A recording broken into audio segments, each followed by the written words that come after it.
We could all be at home sitting on our sofas. We could be warm and drinking tea inside. We could be worrying about our own lives, focusing on our own business. Why are we here right now? We're here because our people in Eretz Yisrael and in the state have no choice. They have no choice but to be in the streets. They're showing up every week to make their voices heard by their own elected government, who seems to think that those voices don't count. I am here, ani kan, hayom, bimiuchad, because I am a voice of the Boston Rabbinic Jewish community, and I want to assure you that the Massachusetts Board of Rabbis published a powerful and unprecedented statement about what's happening in Israel. They urged us as American rabbis to speak out alongside Israelis, and this is what they say, unchecked, the new coalition includes elements that threaten to undermine Jewish peoplehood, fundamental principles of democracy, Israeli diaspora relations, basic tenets of social justice for Israel's minorities, and any remote hope for negotiation with the Palestinians. Busha! And that comes from the rabbis of Massachusetts, who never before made a statement about Israel, but they said, we need to speak out today. I myself was in Israel with families who came from my congregation to see both Israel and the West Bank the end of December. And I was there with my sister, who lives outside of Hebron. I was there with my niece, who is a Smolanit, who lives in Jerusalem. I was with friends who were upset at the end of December already about what this government was going to do. And at that time, and ever since, I have been hearing from my friends and from my family and from Israelis all over how afraid they are for their future. And not only that, as we heard earlier, they are all saying to us, our voices count. Our voices count. In early February, you may have seen people who were usually identified as Yemanim, Yossi Klein Halevi, Mati Friedman, and Daniel Gordis all published a plea in the Times of Israel for Jews in America to raise our voices alongside them. And here is the plea.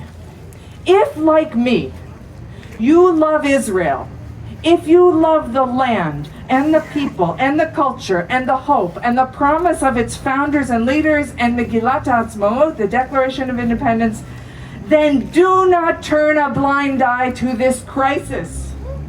These are unprecedented times, and it is no exaggeration to say that after this week, Israel's own basic laws, its judiciary, and its very democratic structure and values are threatened. So if you call yourself a lover of Israel, remember what it is you love about Israel and join Israelis in protest. And if, like me, you are a critic of Israeli policies, if you call yourself a leftist, whether it is religious coercion or anti-Arab legislation or the occupation or corruption by its highest officials, then the plea is, we ask you not to abandon Israel. Our Israeli brothers, sisters, friends, family need us more than ever. Yes!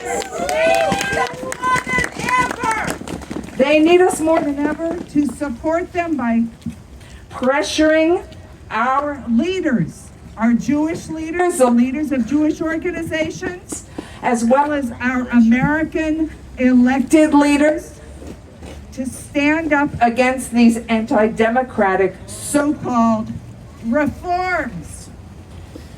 If you're a critic of Israel, nope, that's not any better. If you're a critic of Israel, If you're a critic of Israel, remember that there are hundreds of thousands in the streets every week who believe what you believe and whose very human rights are threatened. Yes.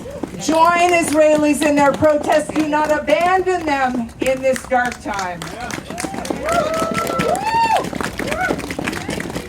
I'm coming to the end, and when we come to the end of a service, there is a prayer. It begins with the word Aleinu. It is up to us. It is up to us. And what do we do when we say Aleinu? We stand. Aleinu means those of us who are here, it is up to us to show what we stand for. That we are standing to proclaim the ideals that have been espoused by the Megillat Ha'atzmaut, by the Declaration of Independence, by our Torah, by our very being. We stand up for Aleinu to demonstrate the kind of world we stand for. And our commitment doesn't end with today's protest, right? Right. This is where it begins.